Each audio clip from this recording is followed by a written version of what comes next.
Well, new management has been brought in to run the Wharfside Seafood Grill in Victoria, and some former employees of that restaurant have now received the money they are owed.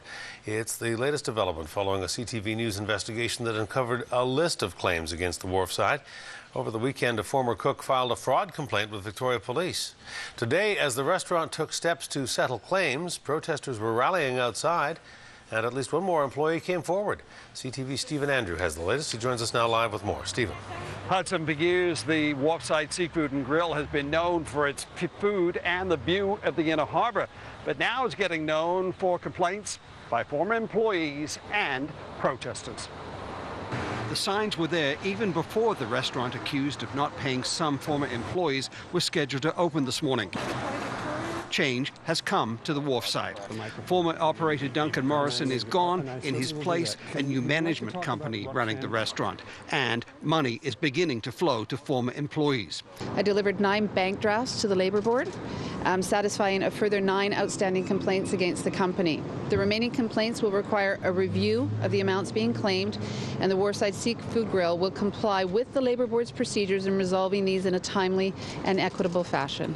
Roxanne Fournier got a cheque from Employment Standards for more than $670, but she says it's not the full amount. That's not the end of it, no. I'm going for all of it. So overtime and tips, that's what I'll be looking for here. Fournier is one of several past employees who were protesting outside the restaurant today, drawing attention to their claims of underpayment or non-payment of tips, money they believe was part of their wage. I was never tipped. I asked, the reason I quit is because I kept asking for them and I was never given them. The protest also attracted a woman who worked at another company operated by Maria Hernandez. Kathy Samuel claims that 4 years ago she was given a bad check for $1,700 from another company run by Morrison and Hernandez, part of a $7,800 claim for wages she filed with the government. I went to Labor Standards and they said they were going to get in touch with Maria, and then they couldn't get in touch with her, and then they got extensions all the time because they didn't have the paperwork and they didn't show for their meetings. And finally I got an email from them saying that the case was closed because they were in receivership. When they can lose everything and are placed in such a vulnerable position, that to me suggests that the system isn't working as it should. Hernandez refuses to answer questions about what happened in that case, nor will she say why it took so long for former employees at Wharfside to get paid. But she does confirm she'll be working for the new management company now running the restaurant. Though the management company running the Wharfside restaurant has changed, some former employees tell us they're not convinced that the way the Wharfside operates is going to be any different.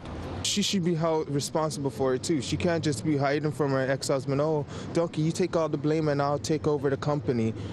But nothing has been changed. Unless there's a union in this place, the people have rights, then I'll stop protesting. But Hernandez says Wharfside is paying its former employees and is now looking to the future, aiming to put the events of the past week behind it. But that might be difficult. Barely had the ink dried on some of the employee settlements when another former worker arrived at Employment Standards to file a claim. Now, Hudson, as for Duncan Morrison, the former operator of the Wharfside, he told us last week that he was leaving for Calgary. However, there have been several sightings of him, one as recently as last night, still in Victoria. All right, Stephen Andrew reporting. Stephen, thank you. You're welcome.